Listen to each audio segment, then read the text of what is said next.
Hi everyone, so I am going to be doing a updated makeup haul. So I've bought a couple of things this past month aside from the Star Black collection, which came out, I think, was it at the beginning of the month? Can't remember now. Quite a few other things also came out at the same time as that collection, obviously the D² one, and then there were the Cremesheen lip glosses.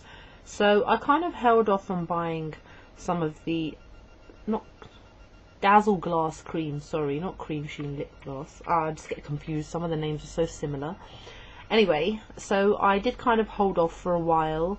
I kind of did a couple of swatch searches on the web. I especially like Temptalia, I don't know how you pronounce it. I really like that website. It's really good for honest reviews, decent swatches, and I highly recommend visiting their website. I will put a link in the sidebar so that you can view it, and I also think that they have a YouTube channel. It's Dazzleglass Creme in Cream Allure, and it comes out like this.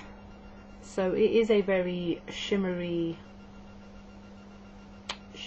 pinkish red kind of colour, and obviously they're all shiny. Now the colour payoff on this one is pretty decent actually. So that is how it shows up on my lips, and obviously it's very shimmery, it's lovely, it's a lovely colour, I love it. Another one that I got was Do It Up, which is this, it's kind of showing up for some reason the same sort of colour. No, there you go. But it is a very palish kind of pink. For some reason again that's showing up the same sort of colour, but it is literally like this. If I hold it back here you can see it a little bit more clearly. It's a very pale pink kind of colour.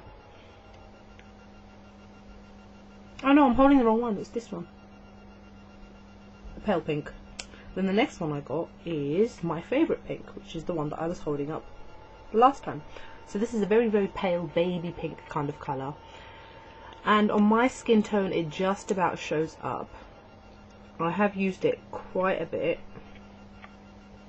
because it's just good enough for being able to use in the daytime as a very, when you don't want something too out there, too, you know, even though it's got the bit of shimmer in it, it's not too. There we go, now you can see all three of the colours in relation to each other. So the bottom one is the one that I just showed you, my favourite pink. Now I do have to say I prefer these a lot more than the Dazzle glasses, the Dazzle, or whatever they're called, you know what, the Dazzle things. I find them not sticky, they last a really long time. The most important thing to me about these kind of lip glosses is that they're not sticky. You don't feel whenever you're talking you're like, you know, stuck together. And the colour payoff is pretty good. I mean, I didn't try the other ones, but these three were the ones that I was interested in the most. So that would be these three. So if you have a MAC near you, or you can go online, I'm not sure if they're still on there, I would highly recommend getting these three colours. Yeah, they are a nice bunch of colours to have, and the durability is great. I am very impressed with these Dazzleglass creams because they are exactly what it says. I mean, they give you a bit of shimmer but not too much so that you look like a drag queen, unless you're obviously going for that kind of look. And the creaminess in it makes them much more wearable, much more easier to apply, and they're just fabulous altogether. So I also bought two lipsticks. Now one thing that I got was a Cremesheen lipstick in Lickable, which is this colour. So it's a very blue pink, but it is quite a very sharp shock of pink. Now normally I can carry off most pink lipsticks, but this one I have to be a little bit careful with because it is very, very bright. Very bright. I was wearing it yesterday and I looked at myself in the mirror when I was walking past a shop and I was just like, whoa, you know, super bright lipstick. But I do like the Cremesheen lipsticks just because they're so easy to apply, same as the Dazzle glasses, the cream ones, they're just lovely. So that one is alright, but beware, I would only really wear it in the evening, otherwise in the daytime it may just come across as a bit too bright, a bit too harsh, and a bit like you're trying a bit too hard. Now one that I did get, which is going to be put into my October favourites because I absolutely love this lipstick, It's called Milan Mode, and it's a Lustre. Now it's another pinkish kind of colour, but it's got like that two-dimensional pearl. You can see the shimmer in it right now, and this is actually what I'm wearing right now, and I love this lipstick. I also have London Life, which I think it was the Aristocrats collection or whatever they came out with. It's the same kind of two-dimensional pearl that they have, but I just love their colours, so it's that one there. And it comes, the colour is really wearable. You can wear it in the day, you can wear it in the night. It's not too garish, it's not too bright. It's a little bit, obviously because it's got the two-dimensional pearl in it, it does give you that little bit of shimmery effect if that is what you're looking for. But I would highly recommend getting it. I absolutely love the colour. I mean, another thing that I bought was Collection 2000 Nail Care Sparkle Top Coat.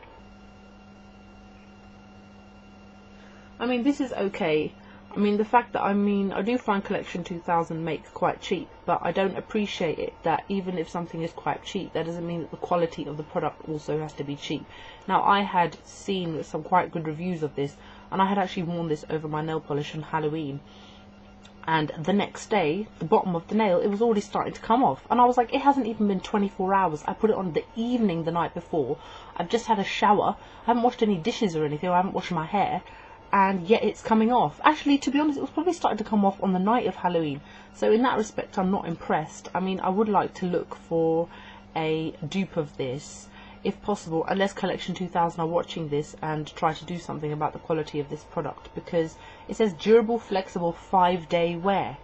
5-day wear. Now that is misrepresentation. Come on now. I mean, it didn't even last a day.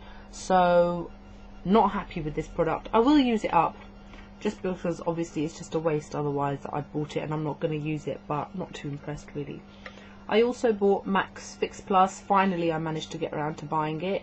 I used it on Halloween. I've used it a fair few times to obviously pick up pigments, to foil pigments, to use it on mineralized eyeshadows and that kind of thing. So I'm happy with this product so far. But it does, when you spray it, quite a lot of comes out, doesn't it? And it kind of goes everywhere. I mean, my whole brush and everything, my hand and everything got soaked. So maybe they might want to think about, I mean, the spray not going so whoosh and more kind of going in a direct line, if that makes sense. So, 3 more things that I bought. I bought this little 4 palette. I bought this from Westfield Mac. I didn't actually know that they sold palettes. I thought it was just the pro stores and online. But I bought this because I do a fair bit of travelling. I took it to Edinburgh with me when I only wanted to carry a couple of eyeshadows with me. I didn't want to have to take my whole 15 palette, it's just too much. So I bought this for £4.50. Very happy with it so far. And then I also bought these 2 eyeshadows. The lighter one is Ricepaper, which is a yellowy colour, lovely for highlight. And the darker one is called Sumptuous Olive. So it is a very olivey greenish kind of colour, very muted green, but very wearable. And it's kind of similar to my nail polish, if you can see, but obviously an eyeshadow version. So very happy with this. And aside from that, oh no, I did get one more thing. I finally bought the L'Oreal Studio Secrets Professional Smoothing Resurfacing Primer, and that chip at the bottom is where I dropped it in the gym and it kind of broke. I mean, to be honest, the texture is very creamy and it's very moussey like, and can be quite difficult to spread across the face. I mean, I think it's okay. I've got it on at the moment. I wasn't too impressed with it. I mean, I've used it a couple of times. I'm going to still use it throughout the month because obviously it was like £11–12, and I don't see the point of spending money on certain products which you're just going to end up throwing away. If they're okay, you may as well continue using them. If they're complete crap, by all means throw them in the bin. But it's alright. I still prefer my Gosh one. I think it's much better value for money. You get much more from it. It's much more wearable. It's oilier so that it spreads more easily over your skin, even though it doesn't leave your skin greasy. So that one. So that was all my makeup products that I have bought towards the end of the month. I will probably be doing another review on the ones that I've got from the Magic Mirth and Mischief holiday collection from MAC. I placed an order yesterday online, so I hopefully should be getting it maybe some point towards the end of the week. I tried not to go too all out because their stuff is quite amazing, but I did quite a lot of swatch research and saw the ones which I thought were worth buying. So I'll be doing another review on those probably at the end of the week. My next video is probably going to be my August favourites. If not today, then I'll try and do it tomorrow. But thank you very much for watching. I hope you found my reviews on my haul helpful and making fellow purchases yourselves. And take care now. Bye.